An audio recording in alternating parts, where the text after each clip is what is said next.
చేయడం జరుగుతుంది.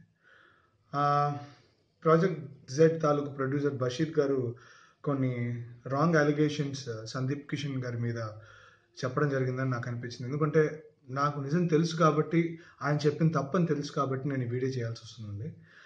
అంటే ఆయన ఏమన్నారంటే, కుక్కను పెట్టి పిల్లిని పెట్టి అనే సినిమా తీయచ్చు, సందీప్ కిషన్ పెట్టి సినిమా తీయకూడదు, ఎందుకంటే అతను తమిళ సినిమాకి ఎక్కువ మక్కువ చూపిస్తున్నాడు, తెలుగు సినిమాలు అంటే నిర్లక్ష్యం, చులకన అన్నట్టు చెప్పారు.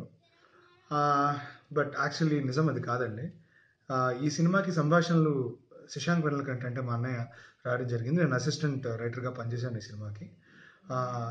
సందీప్ కిషన్ గారికి వాయిస్ రఫ్ డబ్బింగ్ ట్రాక్ చెప్పానండి. అంటే ఇప్పుడు తన షూటింగ్లో బిజీగా ఉన్నప్పుడు జస్ట్ తను వచ్చేలోపు తన కోసం ఒక వర్షన్ ట్రాక్ వాయిస్ చెప్పడం జరిగింది తన క్యారెక్టర్కి. బట్ సెన్సార్ కోసం ఆ వాయిస్ అర్జెంటుగా పంపించాల్సి వచ్చింది. అదే వర్షన్ని యాజ్ ఇట్ ఈజ్ నా వాయిస్తోనే, నా ప్రమేయం లేకుండా, నా అనుమతి లేకుండా నా వాయిస్తో సందీప్ కిషన్ గారికి రిలీజ్ చేశారు.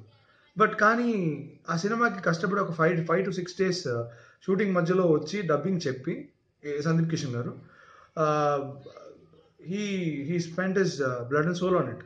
కంప్లీట్గా దానికోసం డెడికేట్ చేసి డబ్బింగ్ చెప్పడం జరిగింది. తందు మాత్రమే కాదు, మిగతా వాయిసెస్ గురించి కూడా he took care of everything. పర్యవేక్షణ చేశారు, ఇది ఇలా ఉండాలి, అది ఇలా ఉండాలని హీ వాజ్ సజెస్టింగ్. సో ఇంత కేర్ తీసుకుంటున్న వ్యక్తి గురించి ఇలాంటి అలిగేషన్ చేయడం నాకు ఎందుకో తప్పు అనిపించింది. అందుకే నేను స్పందించాల్సి వచ్చింది. ప్లస్ ఈ సినిమాకి సెన్సార్ స్ట్రైట్ ఫిల్మ్గా తీసుకున్నారని చెప్పారు. ఇది స్ట్రైట్ ఫిల్మ్ అయితే కాదండి. తమిళ్లో మాయవన్ అని తమిళ్లో వచ్చింది, బట్ దానికి తెలుగు డబ్బింగ్, ప్రాపర్ డబ్బింగ్. మా అన్నయ్య దాదాపు 250 ఫిల్మ్స్ పైగా డబ్బింగ్ చేశారు. సో ఇది కూడా ఒక ప్రాపర్ డబ్బింగ్ సినిమా. నేను తను కలిసి పని చేశాను దానికి.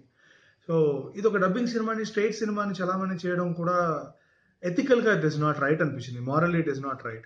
ఒక సినిమాకి అది చేసే ద్రోహం అనిపించింది. సో ఇలాంటి విషయాలు అట్లీస్ట్ మీ అందరికీ తెలియాలని, సందీప్ కిషన్ గారి మీద ఉన్న అలిగేషన్స్ రాంగ్ అని మీకు తెలియాలని నేను ఈ వీడియో చేయడం జరుగుతుందండి. Media people should help this and take this forward and make